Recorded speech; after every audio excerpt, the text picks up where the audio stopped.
What's good, Wagering World? It's your boy Five Star in Vegas, broadcasting live as always from beautiful Sumner, Nevada. I'm in here with my guy, man, the youngest dude to ever run a casino sports book on the Las Vegas Strip. You know who it is, Sino Royale. What up, baby? Wow, what's good, Five Star? What's up, Wagering World? We back at it again, huh, baby? Coming Back off these at it. national championships. Got some winners. 5 Star gave out. We picking up, man. Got the championship tonight. 5 Star. Collar Party, Arkansas. A lot of Yeah, change ups, my brother. What you think about that?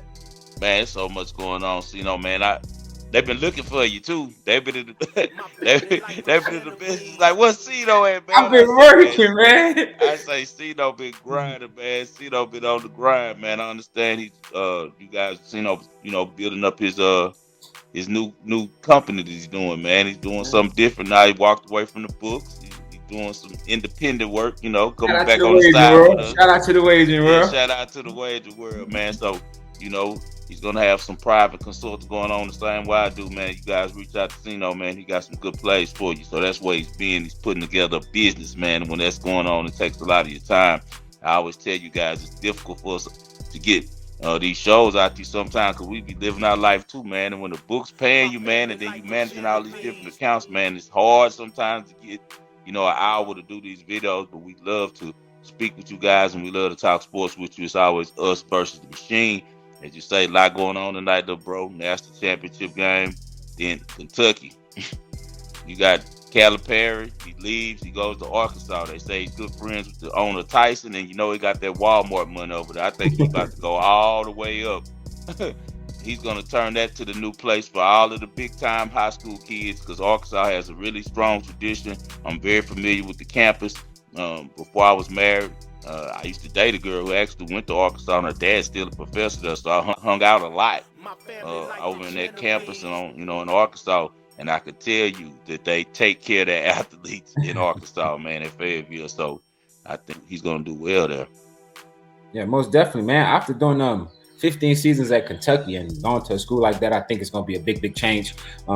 Definitely think he could make it a better program. And how many titles he won at Kentucky? One? Yeah. Now, He won one. one I think throughout. that's like 2012, 2011, something like that. Yeah, he won one. The other one's our from Patino, but he Mm-hmm. did get in the mix. The one he got was with Anthony Davis' team. He came up short. They went undefeated one year and they lost. And then another time they almost did it with Cat and Booker's team, but they ended up losing, I think, to Wisconsin. I want to say, and I think that was the undefeated team. They had so many players that came Correct. through Yeah. Kentucky. Like if you go to Kentucky, you pretty much know he's going to the NBA. Now, who can come and sustain that with him gone? I think if they go, Jay Wright would be my number one choice. But now, can you get Jay Wright to come out the booth? He's chilling, enjoying himself. He looks healthy. He looks happy. I personally wouldn't. I'd rather talk about basketball and talk about what the other coaches are doing than to be the one on the hot seat. But we'll see. Different things drive these type of guys. Then you got Billy Donovan. Yep. And saying that he might lead the Bulls, and come there and like the Bulls doing something, and it's like they're in the steady, um, like almost perpetual same place. Like the Bulls are never between. They like always not sorry, but then they like a 6th seed or below, and they just like not a real factor to win the championship. He could really go do some special things at Kentucky. Most definitely. I was also thinking about the Nate Oates, the Alabama coach. After seeing what he did this year, bro, and how far he led that team, imagine the caliber players he have over there in Kentucky, the program they have, the changes they could make, and even Dan Hurley, man. Everybody just making changes and stuff like that. Why not leave UConn and do something different after dominating for so long? Dan Hurley. Man, I don't know. Maybe I don't know what it is. I just feel like he's a little overrated. I Really? don't know. Yeah, I don't know, man. Because maybe it's the teams that he had at Rhode Island. He didn't impress me as much, But don't get me wrong, he's a really good coach. He's definitely a good coach, and I mean, it shows he's a national champion. So I mean, that speaks for itself. He's definitely better than his brother. Almost good. Oh, what about your boy Rick Pitino from St. John's? Rick Pitino coming home. Now that's the thing that we might need to pay attention to. Like Rick Pitino now is back. The scandal from Louisville is kind of passed over. At the end of the day, Rick Pitino's a mercenary. He's going to the highest bidder. Even in his 70s, he's still moving like he a 40-year-old. He looks younger than his son. His son, the coach of New Mexico, his son balding and looking all worried. Rick's still out there looking sharp as a tack. So I don't know if they want to deal with the age. Because Patino's an older fella now. I would think that they would want to go young. If you don't go Jay Wright, I look for the next young guy. Some people even bring it up, Brad Stevens. I can't see that. What you think? Nah, that's moving backwards. I definitely. You like the president of basketball. Why would you want to go? Yeah, that's moving backwards. I definitely don't think he's going to do that. But like you said, I think Rick Pitino might be going home. Rick Pitino, it is. He said so. We'll be keeping an eye on what's going on in Lexington. They got a crazy fan base. Man, they had a lot of really good players over there this year, and I'm wondering what's happening to them. We know Rob Dillingham probably going to go to the pros. Next coming to Kyrie maybe. But then they were saying that Reed Shepherd might go to the pros. And Reed Shepherd, they had a couple different awards. He won the National Freshman of the Year award, but some people gave it to Dillingham, like Cats that covers college basketball. He gave it to Rob Dillingham, but the national award went to his backcourt mate, Reed Shepherd. Reed Shepherd, second generation Kentucky. Jeff Shepherd was his dad. Yep. Hooper, 6'3". Some people saying he could be a top 5 pick. Some people even saying if the Spurs get the first pick, he'll be number 1. I don't know about that. He'd be like the shortest number 1 pick since Kyrie Irving, the lightest since Allen Iverson. But the game is changing. But I don't see Reed Shepherd as the number 1 pick. But some people think he's coming back. What do you think about that? To be honest, after the season they had with a different coach and everything, 5-star, he might enter the draft. There's a whole change, bunch of stuff going on right now. But I definitely don't think he'd be the number 1 pick. Nah. That's said he'll be the number 1. They love him in the Rockets fan base on X. They all want Reed Shepherd. Nah, man. I guess he must be analytically like one of those guys that checks all the boxes. I think for sure gonna probably be a 50-40 guy, whatever, where he's 50% field goal shooter, 40% from the 3-point line. Definitely has a chance of doing that. And they say he likes to play defense. I think that Rob Dillingham is a much greater talent.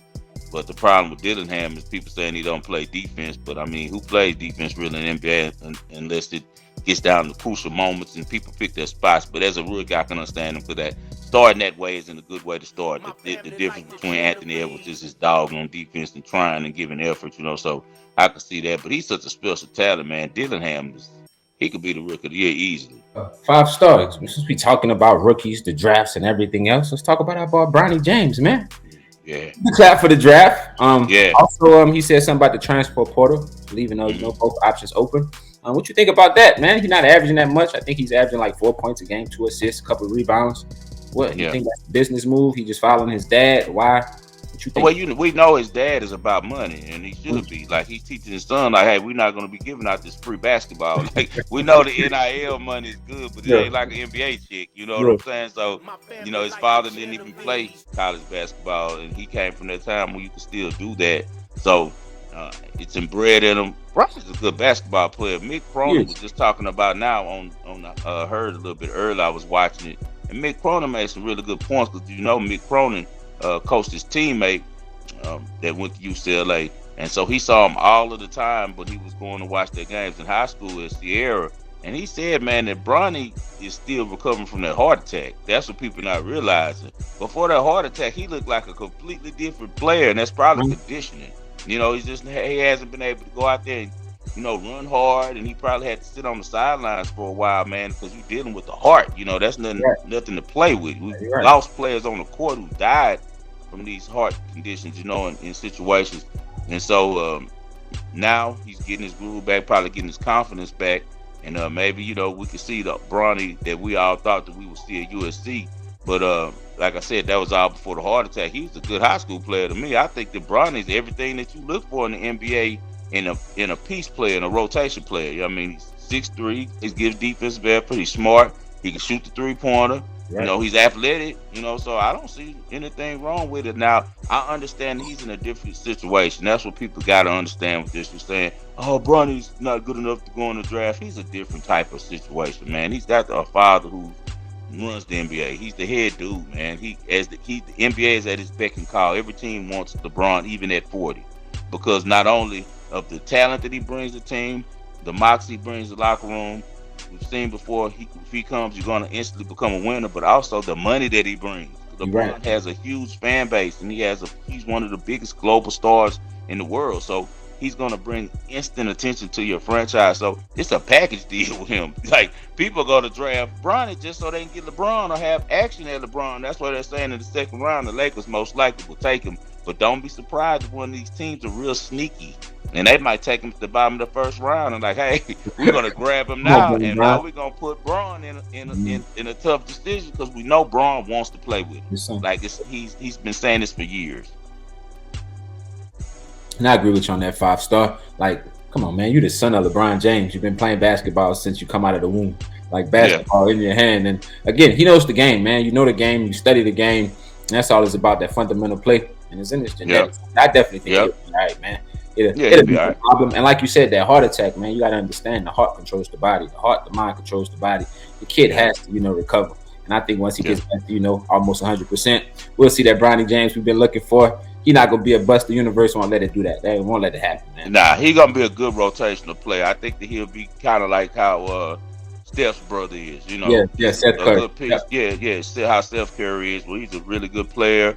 Might play at a couple different teams after his dad leaves, because Mhm. then he'll be a piece that people trade around and put in packages, because his game is NBA ready, but it's a rotational Uh-huh. NBA ready I game. agree. Yeah, he's not that go-to first player, Right, right, like we see him and Booker and these other guys, SGA. right. But our Rockets 5-star, come on, man. Mm. Won 11 straight, crawl back into the playoff picture for that number 10 Man, spot. Then last night they go against Dallas, bro. They were up by what? I think it was 22 points.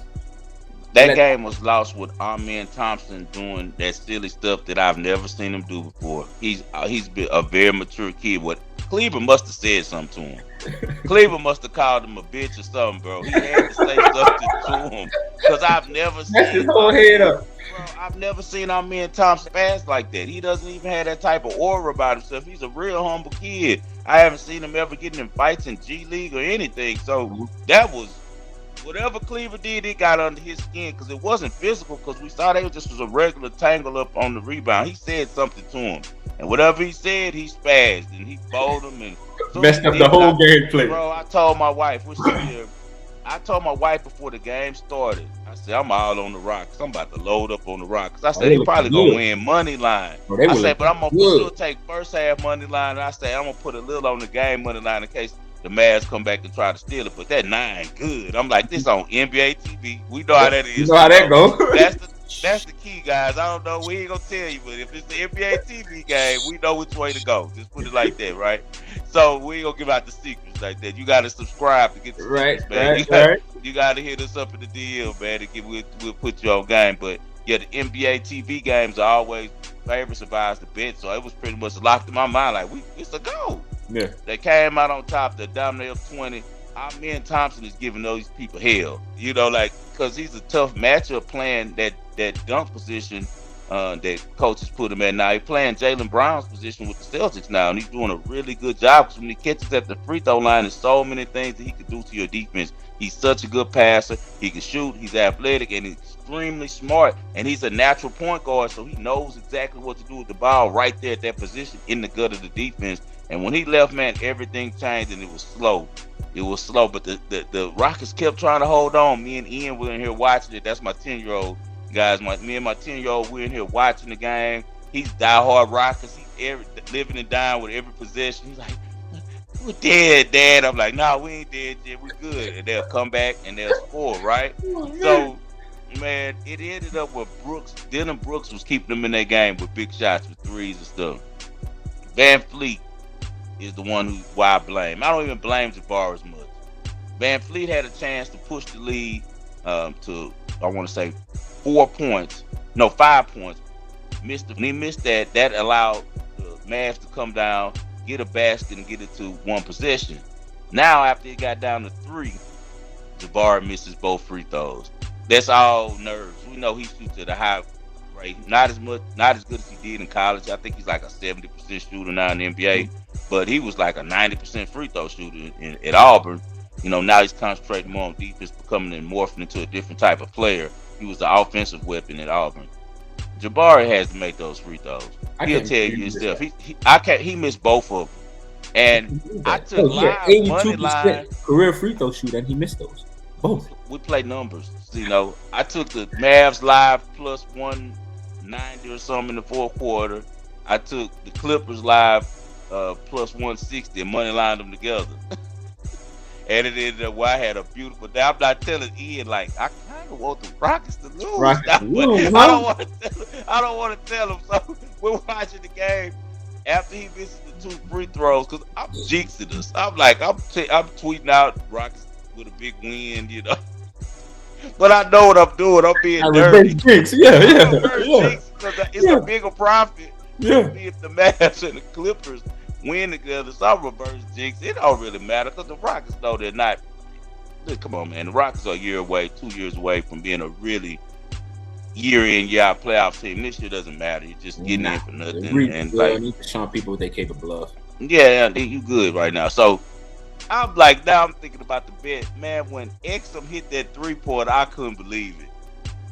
To go to overtime? He can't even shoot. When he made that 3, I was like, he was like, let's go. Like, they about to win the game. It's like, oh no, we're dead. But he was wide open. I definitely thought Luka was going to take that shot, but that goes to show you how much of a great player Luka is. And he loves the game of basketball. It's not greedy. Definitely could have cranked that 3, passed the ball to the wide open man. Overtime win. That just shows a lot about that. I think he couldn't believe he made it. I think Luka was on the NBA TV with us. So he was like, here. After they got the overtime, was up 11. Luka like, forget it. I might as well just go and switch the whole. I tried my best. He went on and made a layup and made him cover the 9.5 too.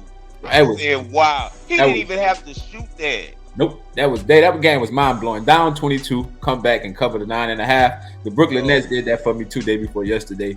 Yeah, the NBA at the end of the season, it's nuts, man. I couldn't believe that happened in overtime to the Rockets. They went on they scored like 10 points. That show you how much the 3-ball matters in spreads. Yep. Bro, they hit 2 threes, and next thing you know, I'm looking down like, damn, this 9.5 might be dead. And it ended up being dead because Luka just was cutthroat. He didn't have to shoot that, man. He's supposed to dribble the ball out and just run the clock. He does.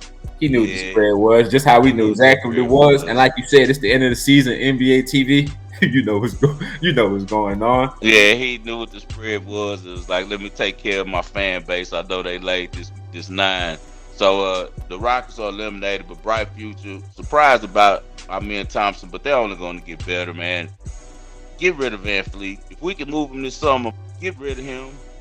Move Van Fleet. I'm sorry, guys. I know you guys like Van Fleet. I don't want Van Fleet on our team. You can find a better option for a better price than him.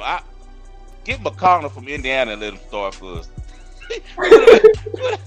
He do the same thing, but with more effort. Because Van Fleet, man, he's just too sometime for me, man. And don't get me wrong, he's a good player, he's a champion, a lot of respect to him. But I just feel like it's the price tag. If he was getting paid, like he's playing, that'd be good. But with him being like the highest paid player on the team, that's a problem for me.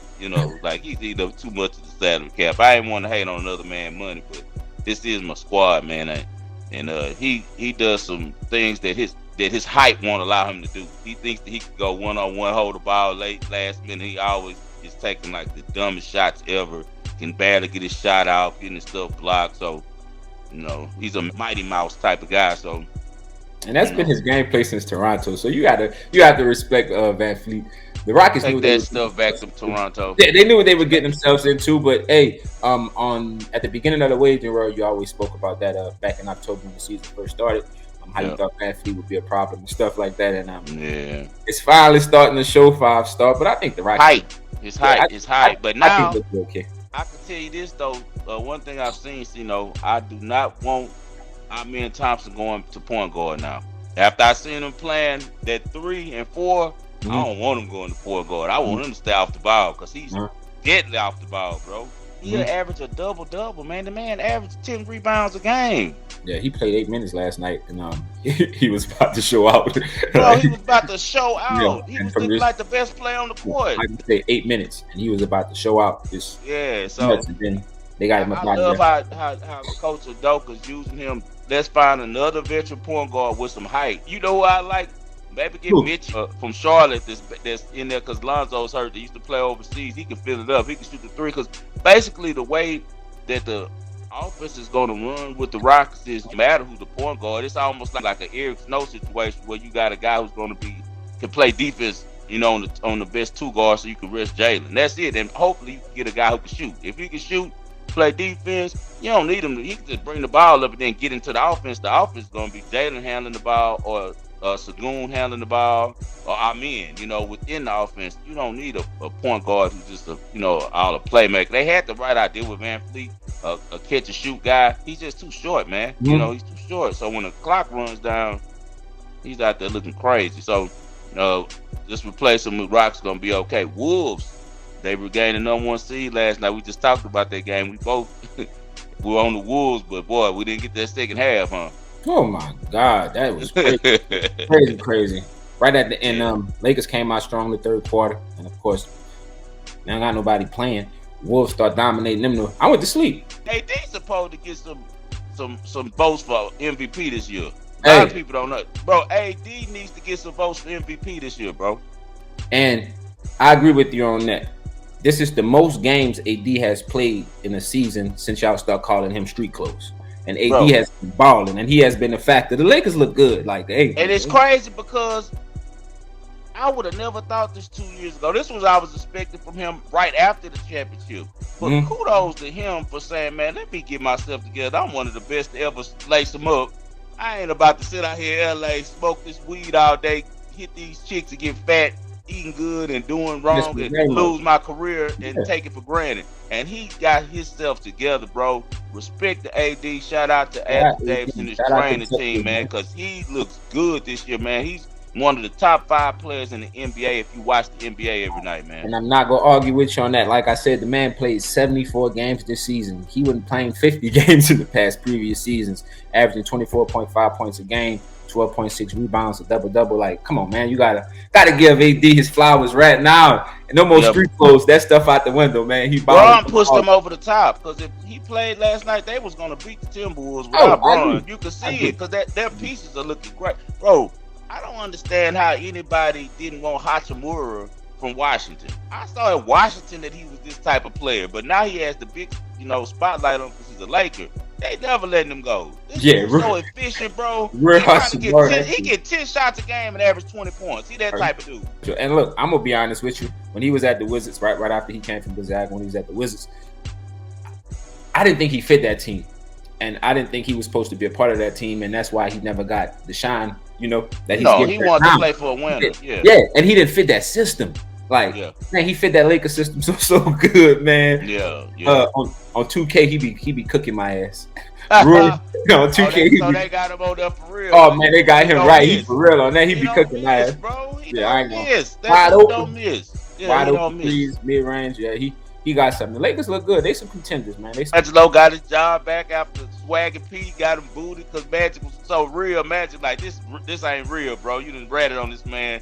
So Magic got rid of him on some G stuff, but he always was the right pick. D'Angelo always supposed to have been the Lakers point guard. He fits there. He looks perfect there, and he's back balling, doing his thing. Really slick, man. I love watching him play, man. He has his own style game, and he's really efficient. He's becoming really confident in himself. Man, the Lakers gonna be hell in the playoffs. What? Most definitely gonna be hell, and it depends who they play in the first round. But I definitely think they'll make a stretch. And now D'Angelo Russell, he'll be a free agent soon, so I think the Lakers they'll be making. They need to try to. If they could figure out a way right now, they stuck in the 9 spot, right? Mm-hmm. Man, how many games left? 6 or 7? To be honest, I'm not gonna lie to you. I'm not even. I think it's 6 games left for everybody. Oh yeah, 6 games. 6 games left. The Lakers need to position themselves to try to play the Thunder. That's who everybody like. The Thunder is who they need to be trying to play. That's who the Lakers need to be trying to get themselves in position to play, because they could beat the T-Wolves, but it'll be tight. It'll go 7, you know. But I think the Lakers will win the series. They say Cat's back to practicing and stuff, so Cat should be back for the playoffs. Yes. But they don't want the Nuggets. That's the only team the Lakers do not want. No, especially in the first round. Hell no, with a healthy Jamal Murray too. Yeah, they don't want the Nuggets. They don't want the, and their coach is not gonna let them lose to the Lakers. He's gonna be on his best game, most motivation, because he hates all of the top dog teams in the NBA, because he feel like the Nuggets get no love, you know. So it's gonna be a real interesting playoffs coming up. And man, your Suns, you still got that ticket on them. You have. Oh, hey, looking good. I had a royal play on the Suns, man. Had a royal play on the Suns the other night. Hey, last night when they played the Pelicans, I knew that was gonna happen. A lot of the clients was asking me about that game, and I was telling them all we have to stay away from that because we just hit a big play on the Suns when they played against the Timberwolves. It's just something about the New Orleans Pelicans versus the Phoenix Suns now. In this modern day era, they bang it out. It's a rivalry. They don't like Booker. Booker talks so much noise to them, they be mad. Them little kids be hot. And Zion took over the game yesterday because I took them live like plus 150 when they were down maybe like 9 at the beginning of the fourth. I'm like, they gonna come back and steal. And Bradley Beal tried to bring them back. What the Suns messed up with, and they don't have to do something about that. If Grayson Allen not hitting his shots, they not gonna win. They in trouble to that team. And it's crazy because Grayson Allen is a top 3-point shooter. I want to say he got to shoot at least 38, 37, 39%. He's always been a career high 3-point shooter, man. And he blew that game last game because they were fading off of him and just, you know, doubling on Booker, doubling on KD from his man, letting him shoot, and he was missing. So if he knocks down his shots, they're gonna be problems in the playoffs. Kings gonna be problems in the playoffs, whoever they play in the first round, because you got to deal with De'Aaron Fox. Then you got the East, man. The East is up for grabs. Anybody can win the East. East wide open. After I see the Celtics been playing, like, come on. I'm so glad you brought them up, bro. I would never bet Celtics game. I bet the Celtics all the time and win with them. Oh, me too. I'm not betting them no more. I'm not betting them no more. Oh, from what I see what that coach just did? No, I didn't. What he do? Oh, boy. Woo. So I know the spread was 17.5 yesterday, and they won by 17. No, he playing. Look, so the game before that they played the Kings. Yep. Kings won back-to-backs. So I'm all on the Celtics second half. All the numbers tell you go on the Celtics because it was 4. They were 4 at halftime. The spread was 8.5 for the game, and the second half spread was 5. So you know that's a go. I'm like, oh, they good. Load up on the Celtics second half. They're up 20 points, Sino, in the fourth quarter with 5 minutes left. This man sits all of the starters. Sacramento going a 16-1 run. No. He called a timeout. Don't put in Tatum and Brown and nobody back in, none of the starters. Keep the scrubs out there. Bro, the Kings took the lead. They shot Fox shot a 3-pointer. They went a 121-19, bro, with 20 seconds left. Bro, that's the day the Celtics won by 1 point. The Celtics came back to scrub. One of the scrubs scored a layup. Then they came back and played D. And they were celebrating, but you could see the fans were looking like, what the hell is this idiot doing? What is he doing? And the players was confused. They looking like even after they won, like, yeah, we glad the bench pulled through, but bro, what are you doing? You playing? So he's playing around, talking about he's experimenting with lineups. And I don't like when dudes get on that dumb stuff, bro. I don't like that, man. Trying to be so smart and all this stuff, Missoula. Nah, bro, I ain't betting on you in the playoffs. I'm telling you now. Hey, you won't get a quarter from me, but I'm betting on you. I'm glad you just laced me up with that 5 because unfortunately I didn't watch that game. I'm glad I didn't bet that game. I'd have been pissed off. Bro, I was so pissed. Yeah, knowing something like that happened and messed it up. Then to the Kings at home, y'all won 1 game. The Boston Celtics is the best team in the NBA at home. Best team, men lie, women lie. If he would have left the squad in, Tatum and Hauser, they was shooting threes, bro, lights out. They would have won by 30. He could have just left them in till a minute left, like usually coaches do. Like, even if they're smacking in the NBA, because people understand this the NBA, bro. All it takes is 4 stops, 4 threes, and you back the game. And threes is, and nowadays in the NBA, threes like a layup. So threes like a layup. Everybody can shoot them, man. And those certain players, they can pull up a 3 like a jumper now. It's just like I can get my 3 off, a step back, step side, step. Look at Max. He can get a 3 off anytime he wants. It don't matter. He can always get a 3 off. It don't matter what part of the game it is. So that just was some of the weirdest stuff I ever seen. I didn't like that at all, bro. All right, 5-star. Well, enough of that NBA talk, man. Let's hop up in that 1980 Regal, my brother. Let's jump Let's into the go. past, man. Let's hit it. All right, man. What you got? So the latest national championship. Well, that was yesterday, day before. All my days ran together. That was day yesterday. Yes. For real, man. I be grinding. People be like, see, no, what the day is? I don't know. I just bet sports. All I do is wake up, look at the slate. That's it. That's it. That's all we do, man. It's a monotonous life, man. Yeah. So, what you thought about that game? We both was on South Carolina. Iowa came out strong, looked tough. And before we even get into that, I gotta salute Caitlin Clark. Gotta shout out. Yeah, got to. Changed the game, man. Phenomenal basketball player. I can't wait to see what she's gonna do in that WNBA. It's not too much to say, man. I just got to get a lady her flowers. That's all I can do. She's great.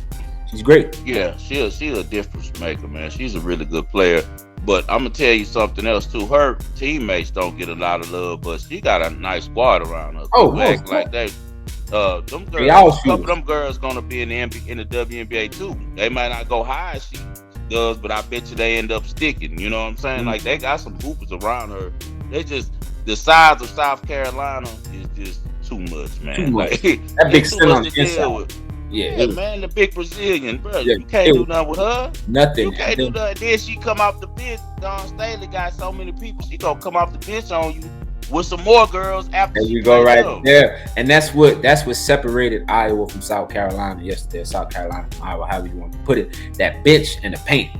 Yeah. Iowa bench didn't have no points. I think South Carolina bench came up. It dropped 20 plus, almost 30 points. And that wins championships. And in the paint, they overpowered that team big time. I knew the threes weren't gonna keep falling like that for Iowa. I knew South Carolina would start hitting some threes eventually.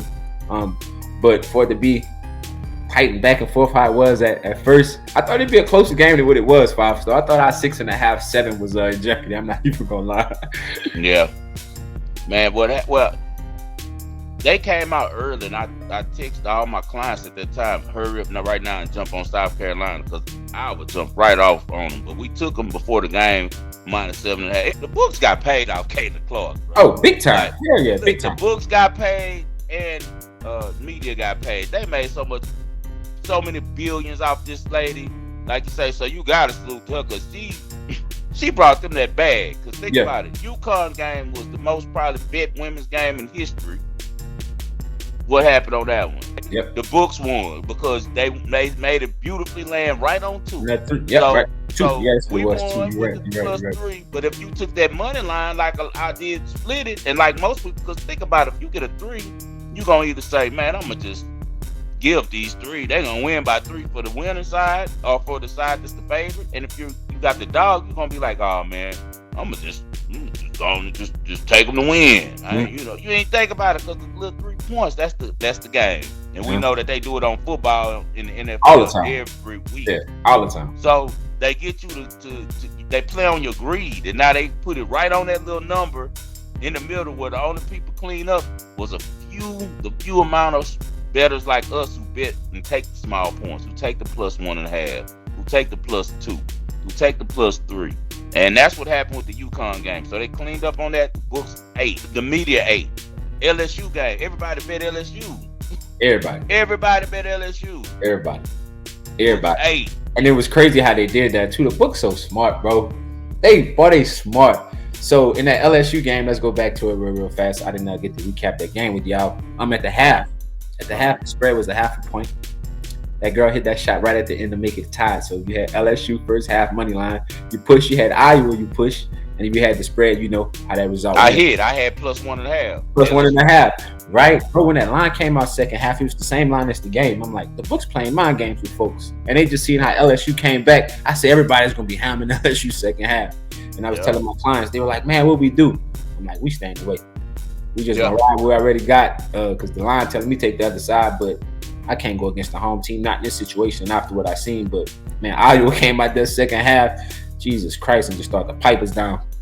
And I took that 9.5 in game. I got lucky on that. That 3, they were shooting. Yeah, I hit it too. I didn't even watch the end. I was so mad. Me too. I just stopped. And it was there. I Yep. checked my account. I said, "Oh, they won." Oh, they won. Yep, that's Yeah, me. That's me. yeah, I could, because I had got like 10.5 or something, and they was getting slaughtered because Iowa couldn't miss, man. That shooting is unbelievable, and it's not just Kayla Clark. Like I said, she's really a better distributor than me. She can shoot the three, but she takes some bad shots sometimes. But Yeah, boy, great facilitator. she's a great facilitator, bro. Great She can get your facilitator. Hey, she can get your offense running smooth. She give it the right finishes, bro. In the WNBA, she's gonna be a difference maker. what big time? And I was having that conversation with a couple of the other guys. I was telling them that I'm like, y'all gotta watch her game. She not looking to shoot first. She really not. She looking to pass the ball first. Like, and she tall for a point guard. She like 6 foot. That's like 6'6" for men in point guard. 6 foot woman at point guard. That's good height, bro. So yeah, she's gonna be a good player, man. And everything that she's done has uplifted the women's game to another level, man. And special lady, man. Shout out to her. She couldn't get it done, but I will never be as far as she took them with her game, man. She took a university that doesn't have the type of recruits to even compete with South Carolina, LSU, but South Carolina was the school that Dawn Staley built, because Dawn Staley went to Virginia. She took South Carolina and turned it to a beast with her ability to recruit, put her hands on that whole program, and she's made it her own, and shout out to Dawn Staley. She don't get a lot of love, man. Dawn Staley is an awesome coach, does a great job of getting these women and, getting them to believe in what she wants to do over there for the Gamecocks, and wins a national championship, goes undefeated, man, the first time since UConn team did it. So she's in a special group now of coaches. Good job by Dawn Staley, man. Staley, most definitely, man. Like I say, she completed the assignment. The assignment was done, man. Shout out to her. Like, that's history. I'm just glad that we got to witness history. The Wagering World, all of the group, everybody, we get to witness this stuff and be a part of history and bet on it and win. Like, remember the time they went undefeated, man? We had that -7 to 6.5. I was on never forget, because we had money on it. But since we talking about Magic, man, how Dawn Staley Magic, Kayla Clark Magic, all these magical stuff. NC State, man, the magical run finally came to an end. But hey, I can say we made some money off of them 5-star. Purdue was a little too much for him, man, just a little too much. Purdue is too much for everybody tonight. That's why I'm leaning on them tonight, because we know the type of people that Purdue's play. And me and you have talked about that off the air. My whole mentality changed on Purdue right before their game against who was that they were playing? It was the game before NC State, Tennessee. When they were playing Tennessee, they blew out Gonzaga. I had them. I took them second half. But then I looked and I said, man, let me look at this team, because you know how it is. We kind of get, especially us, you get caught up kind of with the past of a team. Matt Painter has not done well in the tournament. You look at Purdue team, they don't look all that athletic. So you kind of like, this the same old Midwestern team that's always, they can shoot a little bit, got a big guy, but they won't do too much. Then I start going through my numbers and looking at Purdue and who they played this season. Bro, Purdue is the truth. Like, I've seen them outscore Tennessee. I've seen them outscore Gonzaga. They beat Tennessee twice. I see them outscore Alabama. They dropped 99 on Alabama, outscored them. Like, I'm like, wait a second, man. Maybe I need to pay attention. Dominated Illinois. So I'm like, wait a second. Maybe I'm sleeping on the Purdue, because they made a really good NC State team look weak. I only played the first half. I had the plus 5.5. What a heartbreaker. Yeah, a heartbreaker, right? By Liar. Right at the time out, come out, hit the three, kill us. Bro, the whole time when they in the huddle, I'm like, anything but a 3. Anything whatever y'all do, anything but a 3. But foul a big man, do whatever, just not a 3. When they double down on Ed and he kicked it, I say, oh man, it's gonna be weird. As soon as he left his hand, I knew I was dead. Hey. And I had an astronomical bet on this one, bro. That was my biggest bet of the weekend. I know you had something nice. And that's crazy, because we be on a lot of the same plays, and a lot of people don't know, like, me and 5-star don't communicate that much about our plays and stuff, because we really, really be working. So, like, wherever we link up and, we recap our days and start recapping, we be like, bro, you was on that too? You was on that too? Like, what? Just go to show you, like, we bet numbers. Great minds think alike, and just as good as my brother is, I am just as good as I am my brother. So that's how we rolling, man. Let's get them 5. And the reason why they don't understand it is because, all right, so after I gave little bro the game, and I saw, okay, he already now he's mastered and got his own system. I stepped out the way. You know why I stepped out the way? Because I'm a better and I understand. So if you got a system that's working for you and you win it, the last thing you want to do is hear my opinion. Yep. You see what I'm saying? Perfect example of that. Shout out Ramos. We was just talking about him, right? Shout out my boy Ramos, man. Yeah, Ramos probably. You know who you talking about? Yeah, he does business with both of us. Good dude. So Ramos asked me for some tennis plays. I took care of him, gave him some tennis plays. I never gave him an opinion on TFO versus Darderi, right? He asked me 3-4 times. So by him asking me those 4 times, it made me look at the match now. Now I'm reading numbers going past my system saying, man, TFO ain't been playing that good. Darderi been hot. He's a better clay player. He plays clay all year long. This is the only thing he plays on. The numbers switched. They flipped from the Darderi being plus 105 to being minus 125. And we know when that happens and all the money flips like that, that's usually bingo on tennis. That's a go. Mm-hmm. Ends up plays terrible the first set. 7-6 ends up losing the tiebreaker in the second when he wears down because he was a qualifier. Mm-hmm. TFO wins, goes to the championship match. Ben Shelton handles him. I've not been high on TFO, but because he's asking me now, I'm looking for it, and I sent the back Darderi. Said my players Darderi. We end up losing, but that's a perfect point of why I don't talk to you about games. If you don't bring it up to me and ask for my opinion, I don't say anything because we're all capping these games, man. And your system, you're gonna stick with what works for you. So my system is working. This morning I went 9-1 on that. I only lost 1 game this morning on tennis. You know, I just stick to you about my clients. So we won everything on tennis overnight. On Monte Carlo and what challenger? I forgot what the challenger. I think it was in Madrid or somewhere. So we hit all of that, so we lost that when he was about to put a K on it. Before, he was like, man, I was about to put 1,000 on TFO. And I was like, that's why follow your first mind. Even guys, if you're hiring a pro to help you, if I don't give you, that's one of the rules I always said I didn't send him the rule package. My rule package is don't call me during the game. If I send you a bet and you don't like it, don't say nothing, just don't play it. Just don't play it.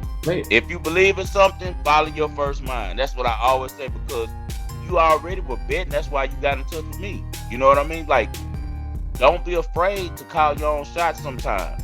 So, now, if I would have said to him the game, Darderi and TFO, and then we just had different opinions, now that's just happened. But with him saying it over and over, it made me, go look at it. And that's why I don't do that with Sino. We don't talk about the games, man. Whatever he's playing, he's going to play, and whatever I'm playing. Whatever I'm giving my clients, I'm giving my clients. Whatever he gives his clients, he gives his clients. But afterwards, we always rewind and talk about it and go over, go over it. And then it's so funny because a lot of the times, too, people be like, man, y'all always on the opposite side sometimes when y'all in the wagering world.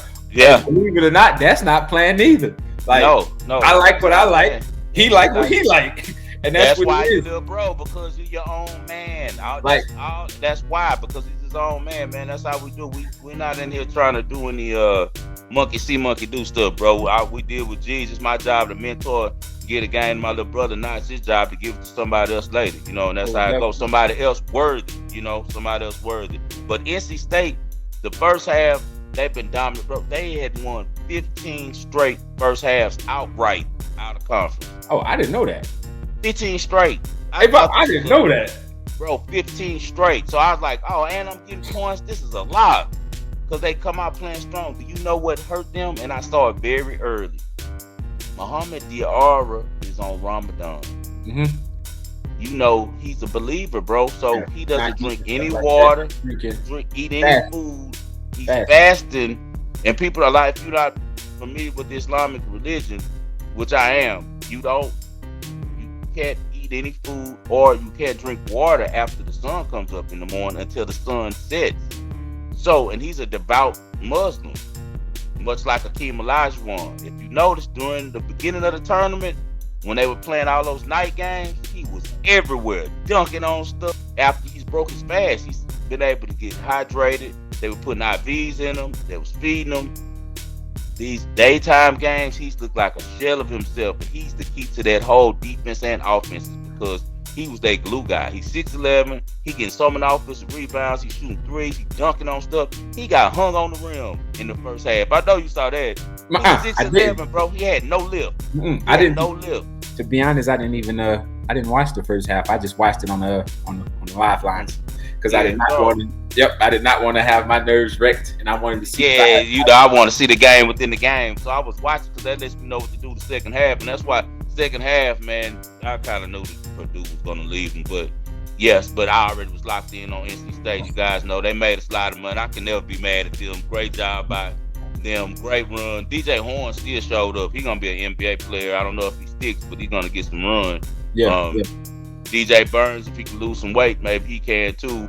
But just a memorable run. I can tell you that their fan base and alumni are very happy with the results of this season. Yep, and so am I. I'm sure it's cream clientele in the wagering world. Cream clientele for sure is with all them plus 250s and plus 350s they was in for us. And a plus 1,300 for winning the South. You went crazy on those, and you got some of the receipts too. You even posted them on your Twitter and your X. But Con, they dominated Alabama in the second half. Bama came out strong. My clients, we had Bama first half. That was, and we had Bama for the game also. We had plus 11. They ended up. I'm being honest. Hey man, I'm transparent. Yeah. We transparent. We do this for a living. We can't win them all, but hey, I promise we're more than we lose. But 5-star, what you seeing in that one, man? UConn dominated the second half. Anything going on with that tonight? Man, Alabama looked good the first half, and then they let UConn wear on them. Nate Oates runs his style of offense, and it's very efficient. I like it a lot. It's very NBA style. He dunks at 3-pointers. It's just that unfortunately for him, he didn't play enough for the guys that I think that he should play. He went with, I liked what Grant Nelson was doing against the big 7-footer for Connecticut, Klingon. So I liked everything that Grant Nelson was doing against Klingon. He wasn't afraid. What I didn't like is he didn't play Stevenson. I wanted him to play Jaron Stevenson on him. I know he would have dominated him down low, but what people don't understand, and I'm sitting at home and can't understand why these coaches can't see this. Klingon is not like Edie. Edie, if you give him the ball and don't double him, he's going to eat you for lunch because he has post moves, man. He can go left shoulder, right shoulder, drop step through you. Klingon can't do none of that. Don't think you would drop step and try to duck on you. Nope, and he's a better defensive player. He's a better defensive player than Edie, but we'll get into that. Way better. We'll get into that in a little while in the present. That's where he hangs his hat on. He's a defensive player. Offensively, he gets his ball. He gets his scores on rolls to the basket and lobs. That's it. Right. You know, he's not. So if I'm playing against him, I'm gonna play Stevenson because Stevenson is a lights out 3-point shooter. This guy got 10 minutes. He just was cooking the game before. He got 10 minutes in this game because he's slim. He's tall, but he's slim. So Nate Oates is thinking he's going to be too big for him. But he could have pulled him out the lane, bro, and been shooting threes and made Clinton come out the lane. Mm-hmm. And on offense, guess what? Y'all go zone. Go zone. Go matchup zone. That's all you got to do. Go matchup zone. But they didn't. And, he knows basketball. He wouldn't be where he is. I heard Nate Oates came from being a middle school coach and raising fundraisers in his classroom and stuff just to get the kids' uniform. So he's putting in the work. He's a grind. He's a dog. So, salute to him taking Alabama farther than they've ever went, going all the way to the Final Four with their hoops program. But I just think that a lot of people let Connecticut play their game instead of making Connecticut play their game, and that's the problem. I think that he should have made Connecticut get into the style he wanted to play. It's no way coming into that game. I thought that Klingon would probably play like 15 minutes. He played 30 minutes because they never played him off the court. And he went for 18 points. Like tonight, I'm going under on him tonight. He's going under 13 and a half tonight because Edie ain't going for that. The stuff he's been doing is not going to work against another dude as tall as him because he has no post moves. And he's going to be in foul trouble because they're going to try to play him one-on-one on Edie because they're going to say, well, we know Purdue, they play off of him. They have shooters, but they don't really have a lot of dribble drive guys besides Braden Smith. Everybody else want to catch and shoot. So they're going to probably let Klingon go one-on-one, and I hope they do because Edie's going to light him up. I'm telling you, Edie's going to light him up. He's going to get him in foul trouble. Oh, my God. Hey, so look, y'all. Let's just hurry up and hop in this new electric SF90 Ferrari, and let's jump Yeah, into the present real fast. it's up that present. Cause my brother is talking. He's talking a little bit crazy. I believe we have the best Nah, defensive big man nah. in the nation, and And you he going think, against the best offensive big man. and I agree. And you think that he gonna give him trouble? You think he gonna put? He gonna light him up. If he playing 1-on-1, I'm going over on 80 points. All right. So tonight, of course, we have UConn -7, Purdue +7, 5-star. What you think about this game tonight? The best giant is with Purdue. And I think the best giant. I think the best giant is on the other side. I don't. I think the Klingon is gonna be in the NBA. I don't think he gets a lot of run. I think he more like ends up being like a Walker Kessler, where he gets drafted and he can get some playing time. But I don't think that he's gonna be as good as Edie. I think Edie is like Yamin, man. I think he's special. Yeah, his footwork different, bro. I agree, but His touch different. again, I'm a numbers guy, you guys, and how I feel about the game. Con won 11 straight big dance games. All 11 came by 12 or more points. They got the guards, that can handle Purdue backcourt with the 3-point shooters. And again, they got the best big man in the game, college basketball on the defensive side, who I think gonna give Edie some trouble, man. And if Edie and them don't have open looks and stuff like that, it's gonna be a long night for him. And I just think you got to ride that train. I think everybody gonna start to jump on the other side, being that the media start talking about this perfect UConn team, and they haven't been talking about them all year. I thought about it. I pondered on it a little bit, but when a train going a million miles per hour, you got to jump on it. You can't jump in front of it. So I'm taking the -7 tonight. So anybody that's listening to the show, you get your free max bet. Sino Royale, we gonna ride And that. my free max bet is Let's go. Let's go. Purdue. I'm on Purdue +7. And the reason why, the main reason why is I'm about matchups. You became who I am in the book. 2 things: betting dog and being able to see the game. And the reason I bet dog is to win with dogs is I can see the game. Yo, hey. A lot of people just drop betting stuff blind because they're the numbers. No, I'm saying this from X and O perspective. That I know that UConn is good. I know all of these things are great, but we've seen Purdue play the toughest schedule in the country this year and come out unscathed. They only lost 3 games. They all were in conference to teams that they were used to playing. But all of the big dogs they played, go look at what they did to them. Most definitely. But then again, everybody they played, everybody was double and triple teaming Edie. We got Big Donovan under there. There's going to be none of that double team and the triple team. And there's going to be some basketball played tonight. And I'm kind of excited about this. And again, we get to witness history again. And I would love for UConn to make it, a perfect 12-0 against the spread. And they win again because that's what we are. We'll be a part of that history. And even if 5-star on the other side, same thing. More history. You guys will break it. So yeah, somebody got to win tonight. They're going to break it. I'm taking Purdue, man. We're taking Purdue with the points because everybody's riding, like you said, the UConn train. I know one thing about all trains, they come to a stop. Oh, most definitely. Definitely. Last year in the championship, they didn't play a team that could stop the train. San Diego State could not match with them. Purdue has played a lot of good teams. That's the only reason why I'm not afraid to play them against this UConn team. They won't be overwhelmed like other teams are. They won't be looking at like, wow, look at this big old dude that's blocking them. None of that. They're not going to care about none of that, man. They played the best and they're beating the best all season long. I would not be surprised if Purdue money lines this game. But I'm for sure take the points. I'm taking the points. You always want to put those points in your back pocket. And tonight, Edie's going to show you guys what a big man really looks like. I think Klingon goes under 14.5 points. That's one of my plays as well. You can ring the alarm, ring the bell on that too. Klingon goes under 14.5 points because Edie's going to play him off the court. Again, I'm excited to see what both of these teams do tonight. It's going to be a great game. And to be honest, money line is going to be a factor for both sides. And the points going to be a fact also. I think it's going to be whoever wins is going to be by more than 10. So Purdue win, blowout more than 10. UConn win, blowout more than 10. As simple as that. So I don't think it's no in between. Like I said, the spread, I don't think it's gonna play much of a factor, man. So you just pick your side, and I'm trying to get as much value I can because I'm not playing that minus 300 on the money line. Yeah, I don't know. I think it comes down right to the end.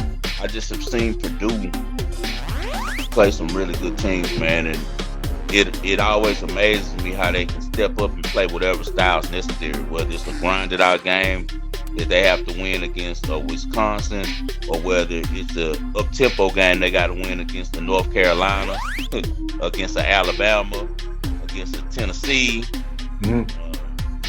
Gonzaga twice.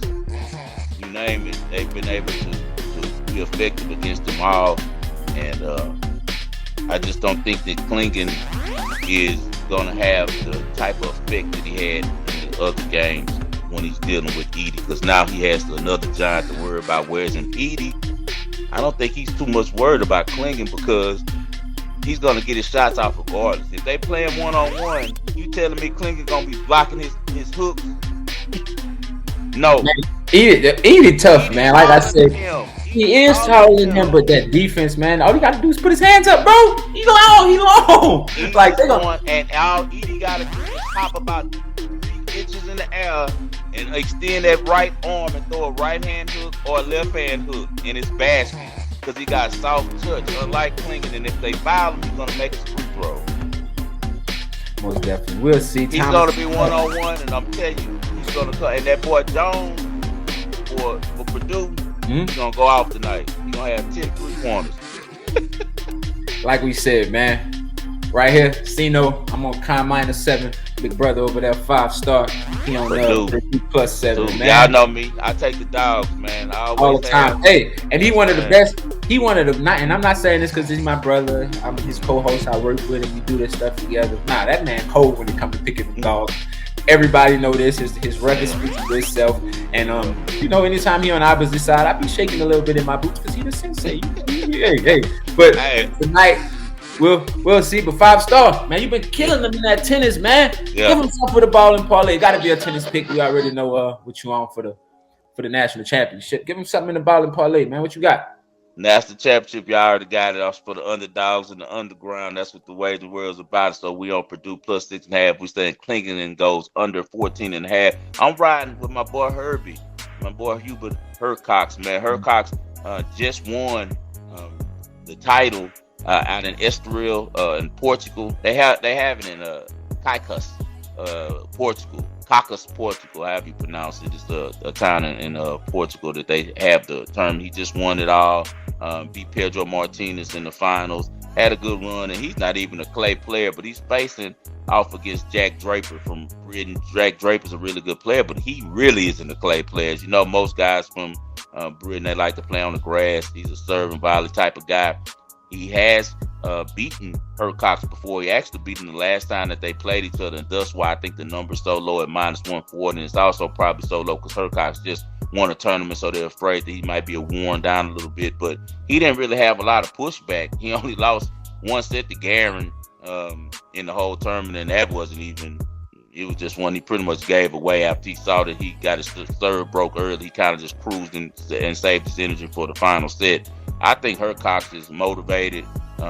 He's trying to get to Turin to be in that ATP final. So I think that he's going to be playing really well his first match. I don't think that he wears down from playing so many matches and winning that last tournament, at least early. So give me Hercox at -140. He's a better clay player than Draper is. And I think it's a revenge spot for him as well. You're going to rarely find him at such a low price. So we on Hercox -140. If you can bet it tonight. Most definitely 5-star. Me and my people going to be right with you on that one. -140. I think that's a good price of what the spread should might be like 2.5 or something like that. If it's 140. Yeah. We'll definitely be taking a look at that. But I jump in the ball and parlay with you, man. Why not? We going to ride the red hot New York Yankees. Yeah. That's exactly. We going to, hey, man, they one of the hottest teams in baseball last night. They finally went back home after beating up on everybody on the road. 2-game home streak over the Blue Jays. They playing the trash-ass Miami Marlins today, who trying to find themselves still. I think they 1-9 to start the season. Yankees 82. I think they keep it rolling at home, and that batting lineup look good. Stanton with the grand slam yesterday. Judge, Juan Soto finally starting to find himself in that part. So we ride with the Yankees today, -150 with Great Nestor Cortez on the mound. Oh, that's a money line. Money line minus Oh, 150. that's a low number. They Yeah, must think man. Miami might stir it up a little bit. Yeah, Who that's pitching it. for Miami? Zardo. Yep. Okay, I thought it was gonna be minus 200, 250. Cause I was just about that. Should we do run line? Cause I thought the run line that'd be like minus 1.5, minus 120, or minus Nope. 130. Minus 1.5 is plus 130. Oh, I want that. That's what I'm taking. If I'm gonna Yep. take that, then I'm gonna lay the That's run line on that they one. got some, they got They some playing guys. in New York. Yeah, and like I said, the Miami Marlins just beat up on the St. Louis Cardinals yesterday, so they think they found themselves. The book just respecting them a little bit. Man, New Yeah, York, the Yankees look good, man. They look real, yeah. real good. I've been riding them. I'm gonna continue to ride them You to the know world. why they trying to put their team together? They were worried about the Astros. The Astros. Astros helped everybody out by forcing Dusty Baker out. I Everybody was like, about oh, to he say. retired. No, he left because he got tired of hearing all the mess All that from the BS. media and the fans. That's why he stepped away. Dusty didn't really want to retire. That was his boys. He loved that team. He wanted to stay coaching them until he couldn't coach no more. He would have stayed at least 2 more years, man, because he enjoyed that they were the villains of the league. He enjoyed that they were the top dogs. And now you got the Yankees in power now, and now the Rangers feeling themselves. They just came out winning the World Series. They got Bochy. And they just Great backed down dignity Astros. win last night though by the Astros. The only pitcher we got right now is Blanco. Mhm. Blanco had to throw a no hitter for us to win because we can't Right. score runs. Great home run last night by Jordan, but yeah, the Yankees are looking like the class. I hope as the season goes that George Spada kind of gets his stuff together with that team and they're able to replicate what Dusty did and play with a lot of pride for the city, man. All right, so you heard that. So my brother said take the Yankees minus 150. That's a nice, juicy, beautiful number. Minus 150. I might have to load up on that and be a huckleberry because there's no way. It seems like it's to be minus 220, 230. 220. Thank you. Yeah, so Thank you. that's I know a why bad they. number. I know why they did that, but hey, we ride with the books.